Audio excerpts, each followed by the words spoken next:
Seguimos compartiendo la mañana del 11 en vivo y antes que nada una fe de ratas, porque cuando en el bloque anterior cerrábamos el móvil, yo agradecía mucho a Jorge Cedrés. Jorge Cedrés, que es un amigo, es un televidente asiduo de la mañana del 11, en vez de decir Jorge Céspedes, que es el director general de Cultura de la Intendencia Maldonado, que hablaba con Marcela en vivo en nuestro móvil. Y les decía también antes de la pausa que íbamos a seguir hablando dentro del área de Cultura de la Intendencia, porque recibimos con mucho gusto aquí en el estudio al subdirector general de Cultura de la Intendencia Maldonado, el doctor Fernando Cairo. ¿Cómo estás, Fernando? Bienvenido. Muy bien, un gusto estar en tu programa. Muchísimas gracias.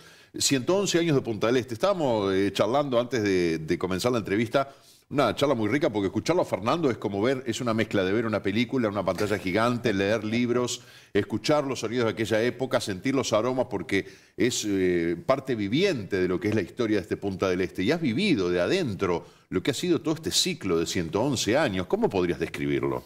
Sí, felizmente sí, porque mi familia materna está desde principios del siglo XX radicada en Punta del Este. Punta del Este es un complejo, si se quiere. Punta del Este somos nosotros mismos, quienes han contribuido para el crecimiento de Punta del Este, para que Punta del Este llegue a ser lo que es. Y hay aportes de muchas personas, nacionales y extranjeras. Y han logrado un producto final muy bueno, que tenemos que cuidarlo, y cuidarlo mucho, ¿verdad? Por eso es bueno, en estas fechas señaladas, estamos conmemorando 111 años de la creación del pueblo de Punta del Este. ¿Por qué hablo de la creación? Porque Punta del Este se creó por ley, por una ley nacional, la 3186. Y el 5 de julio el presidente Williman, el doctor Williman, que después viene a Punta del Este, la promulga y reconoce una preexistencia que era real de un caserío en Punta del Este. ¿Qué estaba sucediendo? Que desde fines del siglo XIX, muchos, primero los fernandinos, los carolinos, los minuanos, tomaban este lugar como un lugar de veraneo, de recreo.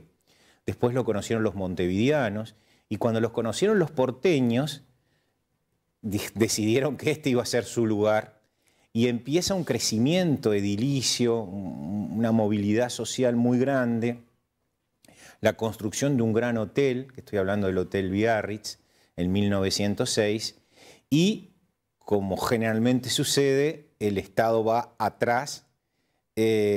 Los legisladores se dieron cuenta de que era necesario poner orden en este pueblo que se estaba formando y surge la creación a través de una ley nacional, ¿verdad? Cuando uno analiza los fundamentos de la ley, ve las razones que impulsaron a los legisladores. Para entonces, Juan de Dios de Vicenci era el diputado por Maldonado, junto con Julio María Sosa, que también había sido diputado por Maldonado, y el diputado Martín Suárez por Cerro Largo, presentan un proyecto de ley a la Cámara de Diputados, mediante el cual se establecía la creación de un pueblo con el nombre de Ituzaingó, recogiendo una iniciativa que no prosperó del año 1829, que se quiso establecer un pueblo, pero que lo debemos considerar como un antecedente, porque nunca llegó a formarse. En los argumentos que esgrimen los legisladores, dicen que se estaba formando una población, que habían fuertes inversiones, hablaban de que había una inversión de hasta de 400.000 pesos oro, que era la construcción del Hotel Biarritz, que era un hotel, el primer 5 estrellas que tuvo la zona, Punta del Este, ¿no? Y había que ordenarlo, había que dotarlo de oficinas públicas, porque si no iba a haber un crecimiento desordenado. Y bueno, la Comisión de Legislación aceptó este proyecto con una sola objeción, la del nombre, optando por el nombre de Punta del Este, por el cual era más conocida la localidad. Y seguramente también para evitar algún tipo de molestia de parte de los brasileños, ya que Ituzaingó había significado una humillante derrota en el año 1827 de las fuerzas brasileñas frente a las orientales. Y además, en realidad, todo el mundo hablaba de Punta del Este. Al principio le decían la Punta del Este y después Punta del Este. Es un detalle geográfico. Sí, sí, claro. Es un cabo que está al este, ¿no? Y bueno, y así fue que un frío 5 de julio como ahora, oficialmente nada cambió porque habían construcciones, es muy interesante. Yo cuando hice este estudio, esta investigación, consulté periódicos de la época, ¿no? En uno de ellos, El Heraldo, se hablaba se hizo un censo lo hizo el periodista, ¿no? Él lo llamó pomposamente censo, en enero. En enero era plena temporada, aunque te parezca mentira, en esa época también era temporada. Entonces releva, yo no me acuerdo si eran 492 o 496 personas, 30 residencias construidas y unas 300 por construirse, pone en el censo. Y también dice que era un lugar envidiable, porque la ubicación, lo salutífero, decía, de su clima.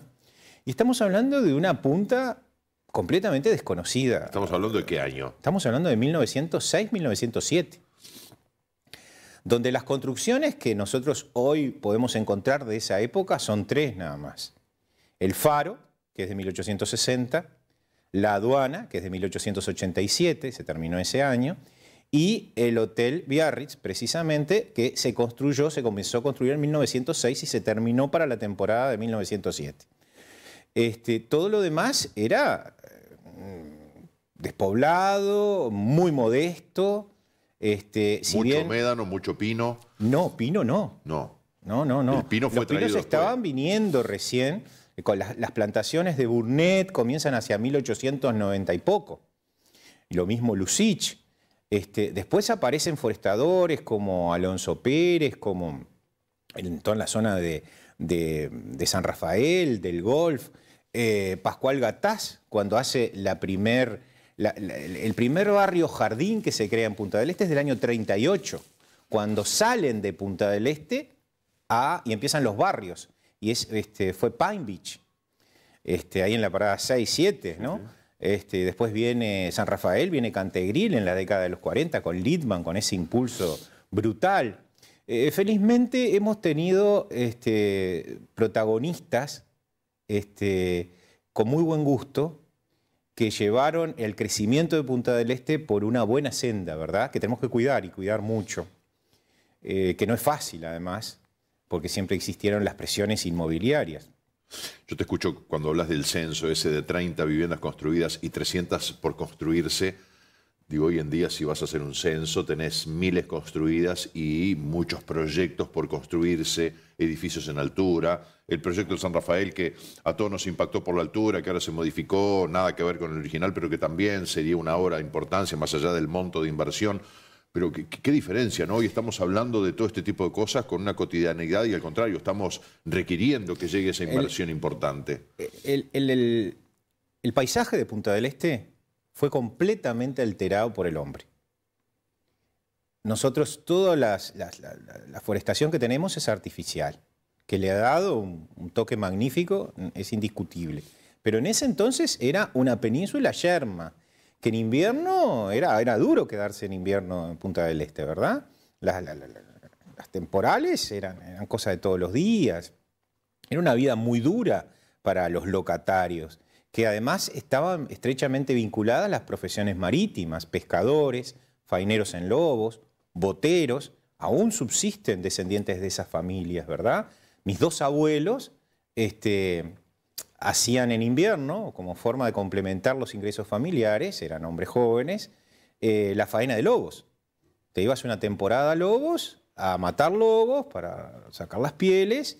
Había un concesionario, desde la época colonial siempre hubo concesionarios en lobos, y era una profesión común, se puede decir, ¿no? Cuando comienza la construcción del Hotel Biarritz, un hotel monumental, no habían operarios.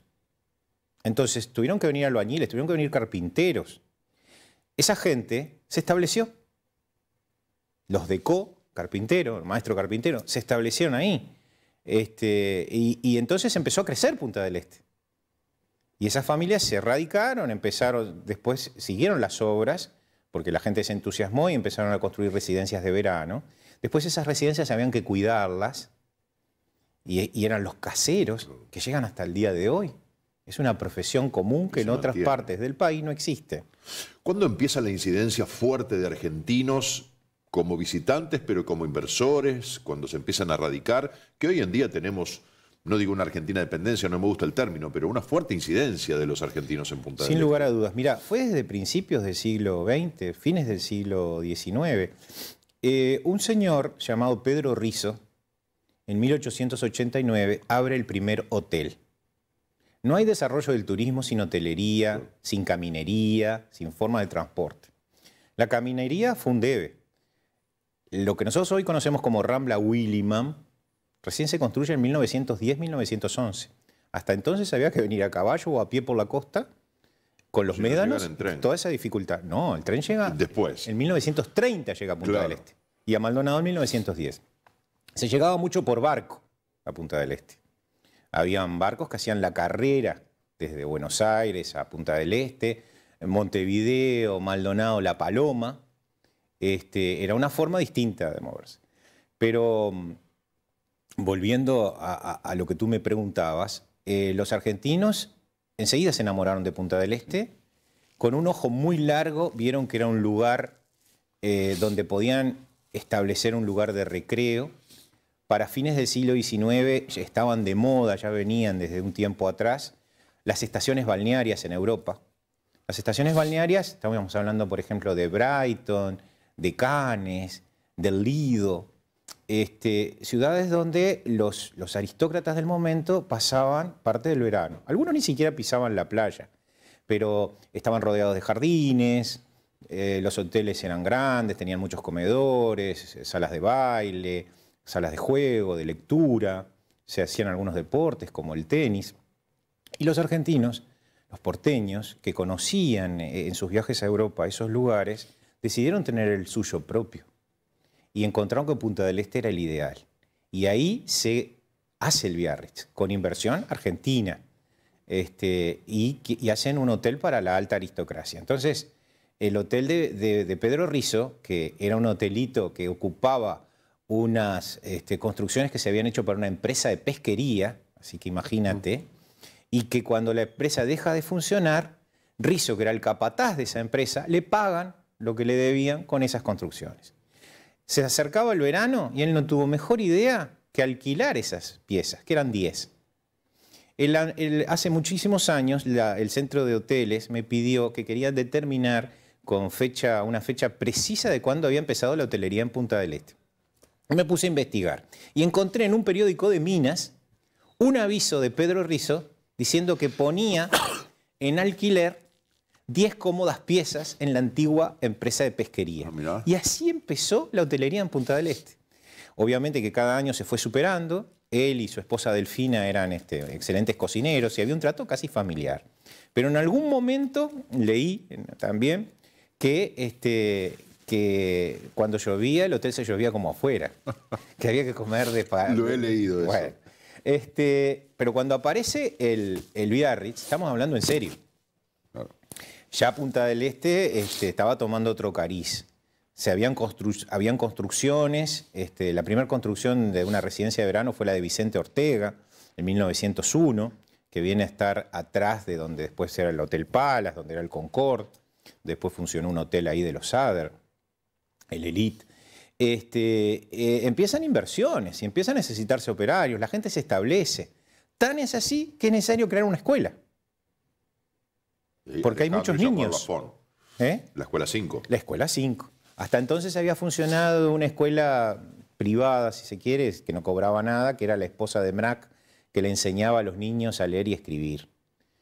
Mi abuela recordaba, lo que más se acordaba eran de los refuerzos, de los sándwiches que les preparaba esta señora, que ahora no recuerdo el nombre, a esos niños que iban a esa escuela.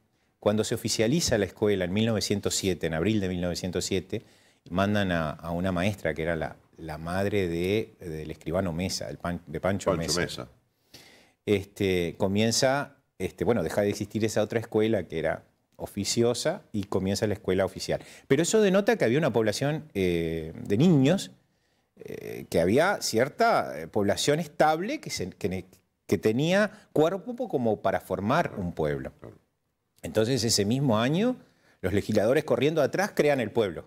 Siempre corriendo atrás. Siempre corriendo atrás, siempre corriendo atrás. Alguien me preguntaba hoy en una entrevista radial las ordenanzas. La primera ordenanza es del año 46, o sea, es bastante tardía. Sí.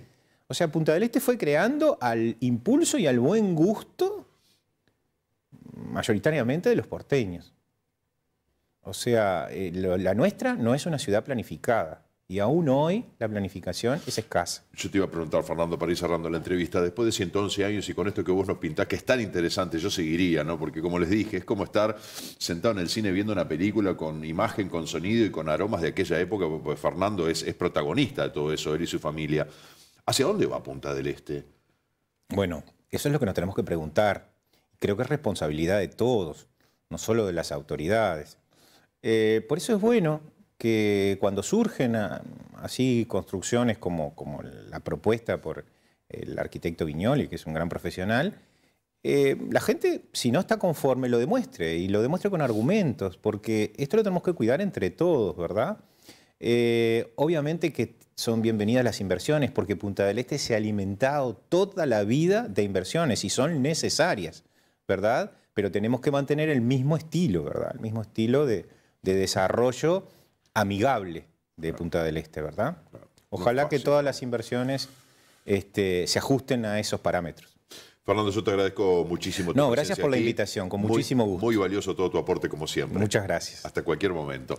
Señoras y señores, tenemos que cerrar la entrevista con el doctor Fernando Cairo, subdirector general de Cultura de la Intendencia Maldonado, en este 5 de julio, 111 años que cumple nuestra ciudad de Punta del Este, pueblo de Punta del Este, y que, bueno, sigue generando mucho material, muchos recuerdos, con figuras como el doctor Cairo, que nos cuenta y nos pinta de cuerpo entero todo esto que hoy disfrutamos y que tiene un principio, y por la vía de él podemos conocer más detalles del mismo. Móvil en vivo, móvil de la mañana del 11. Marcela, adelante. La reunión. Muchas gracias, Marce. Bueno, como le contábamos, nos vinimos de la Casa de la Cultura para la Departamental de Salud. Mira, ni me saqué el abrigo porque Marita gentilmente nos está atendiendo, que está en una reunión y salió para hablar con nosotros, porque realmente preocupa los casos que están teniendo Maldonado por intoxicación, y por eso vinimos a hablar con ella. Muchas gracias. Y bueno, queremos saber cuáles son estas causas de por qué hay tanta intoxicación por el frío, bueno, y la mala manipulación que tenemos a la hora de calefaccionar.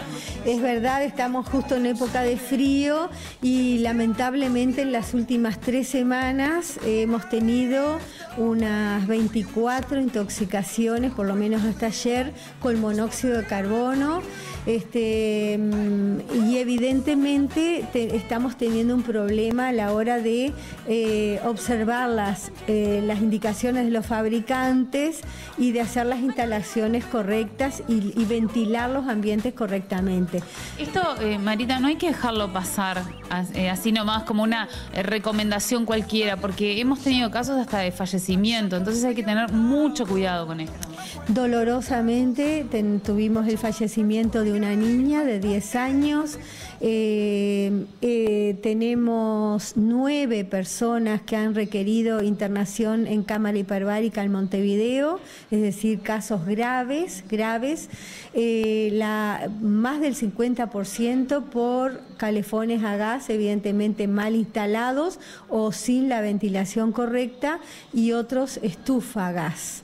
Sabemos que todos los métodos de calefacción, primus, braseros a gas, hornos, estufas a leña, motores a explosión pueden producir intoxicaciones por monóxido, pero los casos básicamente han sido, salvo 2 por incendio, por aspiración, ¿verdad? Por incendio, todo el resto ha sido por calefones y estufas. Entonces, hay que tener mucho cuidado. Gracias a ustedes que todos estos días estamos motivando a revisar las instalaciones, a que hayan ventanillas abiertas, que no se instalen los calefones a gas básicamente en los baños, si se puede ser en el exterior mejor, nunca en los dormitorios ni en los baños, en lo posible que sean en el exterior, y si no, tener ventanas abiertas, tal como dicen las indicaciones del fabricante. Claro, pero a veces no le damos mucho corte, ¿no? A ese instalamos un calefón a gas porque nos aconsejaron que estaba bueno, que no se nos va a acabar nunca el agua caliente, ambiente y realmente no nos fijamos en esas y otro tema que tenemos en Maldonado es que como aquí se trabaja en la construcción, nos creemos que todos sabemos de alguna manera, voy a usar un término, meter mano en la electricidad o en la sanitaria, y a veces no sabemos,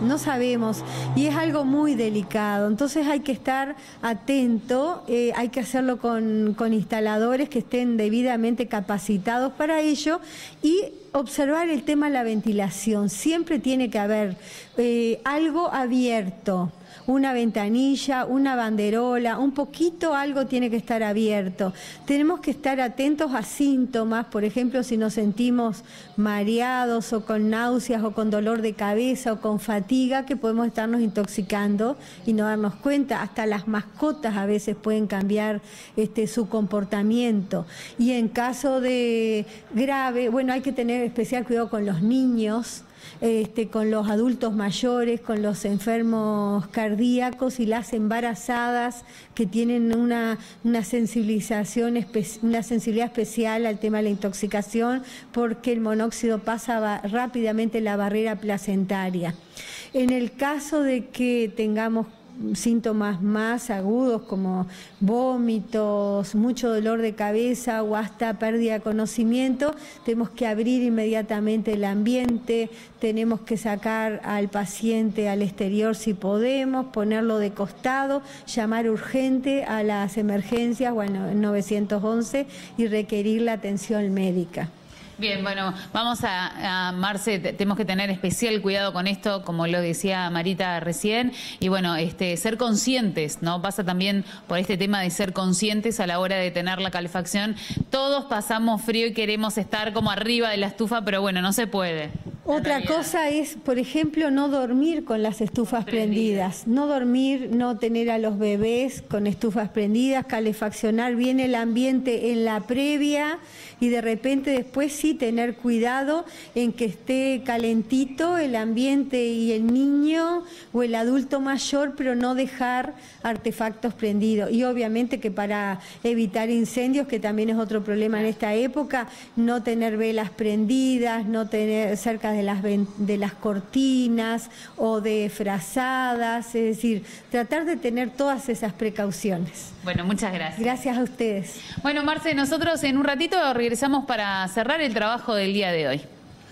Impecable, Marcela, muchísimas gracias por este aporte en vivo. El beso grande para Marita Araujo. Antes de irnos a la pausa, queremos comentar que nos ha escrito Gladys Abeijón, del barrio Mucio, que, bueno, por supuesto, ha sido televidente a propósito de lo que es este programa y, bueno, nos felicita a mí y a Marcela, dice, por su buen humor, que todas las mañanas le pone mucha onda y mucho positivismo a los móviles. Marcela es una de las características que tiene, ¿no?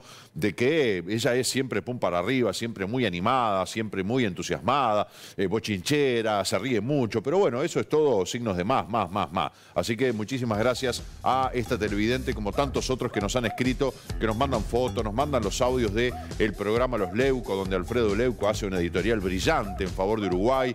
Bueno, muchísimo material que nos mandan, esas cosas que andan circulando en las redes sociales, que lo tenemos aquí en nuestra tablet de Scantech. Y muchas gracias a todos los televidentes que, bueno, tenemos esto repleto. Va a haber que liberarlo porque la memoria está completa. Muchísimas gracias a todos por escribirnos y comunicarse con nosotros. Pausa y ya volvemos.